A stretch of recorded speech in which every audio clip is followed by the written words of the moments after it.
Hello everybody, welcome back to another custom minifigure series.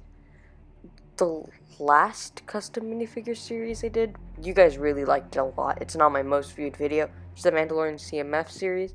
So, thought I'd make more CMFs because people seem to like that and it gets a ton of views. But, anyway, just wanted to talk about how these three things are. So, if you've already read the title, I've made a Dark Knight CMF series. But not only a CMF series, I've also made a Brooktober pack and an accessory pack, which are those little minifigure baggies at the Lego store. So I made those as well, which will be coming up this week. And how it is today, which is Monday, hopefully, you're watching this video. Then Wednesday is going to be the accessory pack, and then Friday is going to be the Brooktober pack. So yeah, you're going to be able to see all three. Also, just gonna put a little disclaimer here. What I was actually this is like some of the first few figures I've made of using this new art style. So, yeah, if some figures look pretty rough, some figures look really cool, but I understand how I can draw these figures now. It looks really cool. So after this Dark Knight CMF thing is over, the next CMF series I'll do will actually look pretty cool. But let's actually get into the minifigure series.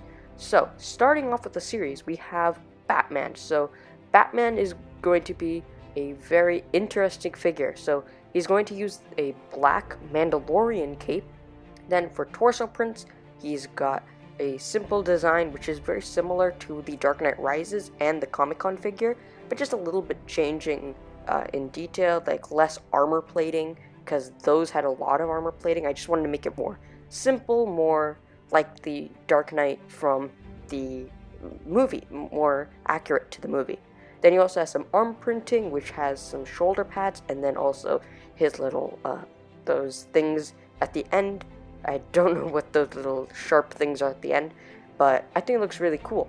Then for the head, he's going to use a black head with flesh-colored printing on the face, and he's also going to use a new helmet mold, which is very similar to the regular Batman mold, except it doesn't go down all the way to the bottom. Kind of like how Phoenix Customs did their Dark Knight Batman, just a little bit different. And then for the printing on the face, he's going to go with like a Lego Batman movie style printing, except instead of having wide white eyes, it's just single dots.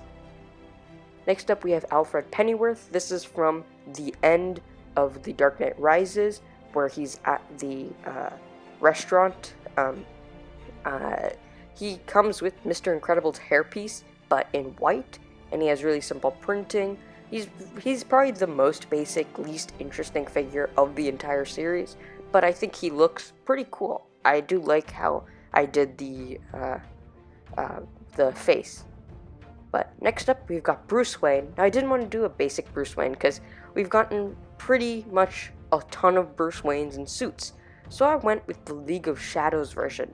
So he comes with a new skirt piece, which can be used on Obi-Wan and, as you'll see in the next figure, Anakin as well, which I think looks really cool. He does have a lot of similarities to Obi-Wan, which is really interesting. His torso print is very, very basic. He's just got like a simple strap. He's got a brown undershirt, and he's got like some something to cover up his like the little where the buttons would be.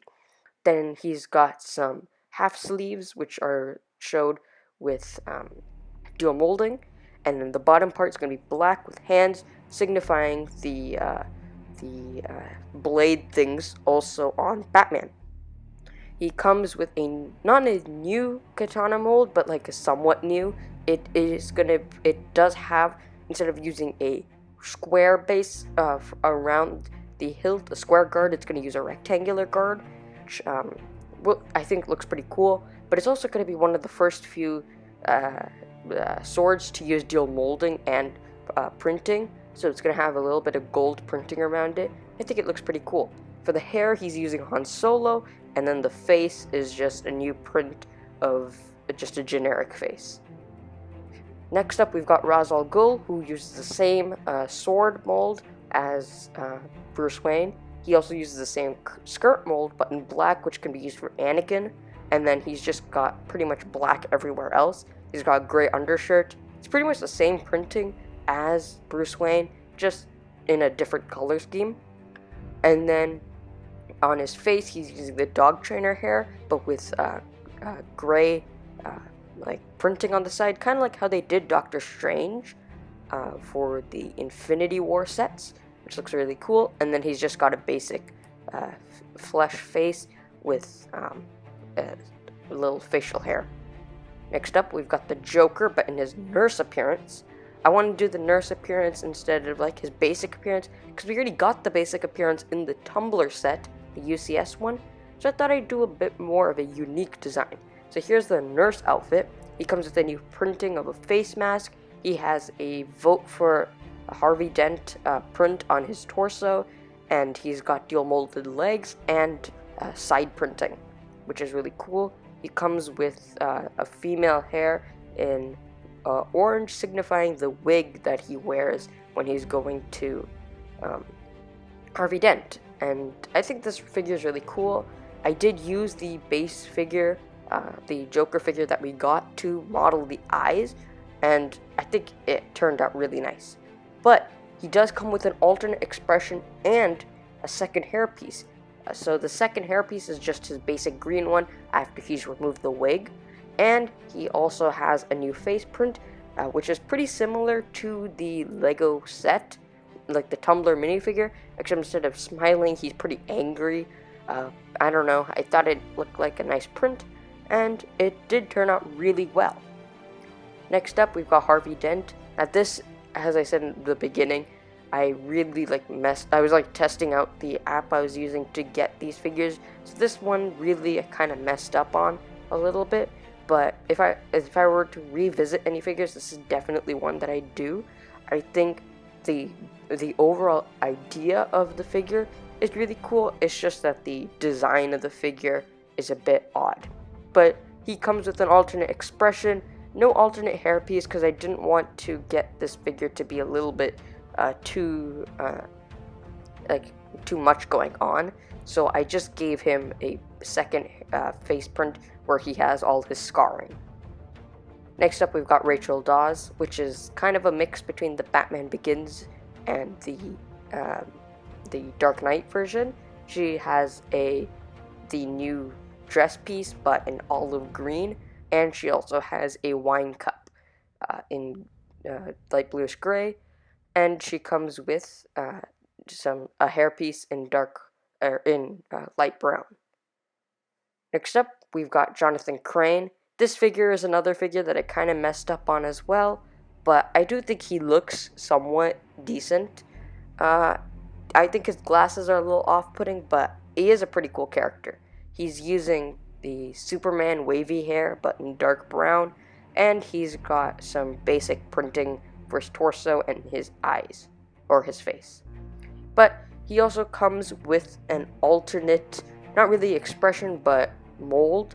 He has the mask that he's wearing, which is just a new mold for a bag, but with all his printing on it. So with all the stitching and the eye holes and the mouth area. So really cool figure. I do like how the mask came out.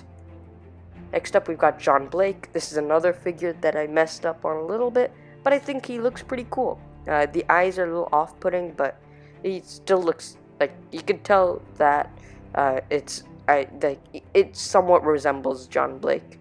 He comes with a new mold, which is a lightsaber hilt, but it's in 1x2 instead of a 1x3 or 1x4, and it's also in glow-in-the-dark color, kind of like how they did the Batman vs. Superman armored Batman, how they did the head, they did that in glow-in-the-dark. It's going to be like that. Next up, we've got Bane. Now, we already got, technically, a Bane minifigure, so I wanted to do Bane from the opening sequence. So this is in his airplane area scene, and he has dual molded arms and side leg printing. He has some little knee pads on his legs and a little belt around his torso. He uses the same face print as the Bane minifigure from before, just with a little bit, instead of using dark bluish gray for the helmet, or for the printing, he uses the pearl dark bluish gray, which is the gunmetal gray color. He also comes with the Jonathan Crane mask piece, but instead of in brown or a dark tan, it comes in black, because that's what he's wearing in the opening scene.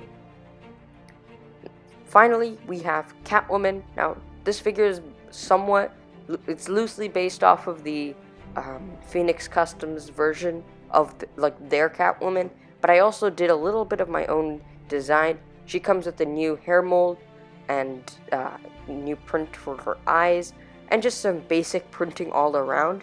The most important, what people would want from this figure is just the hairpiece to use for other things. But this figure also comes with the printing behind the head for the goggles.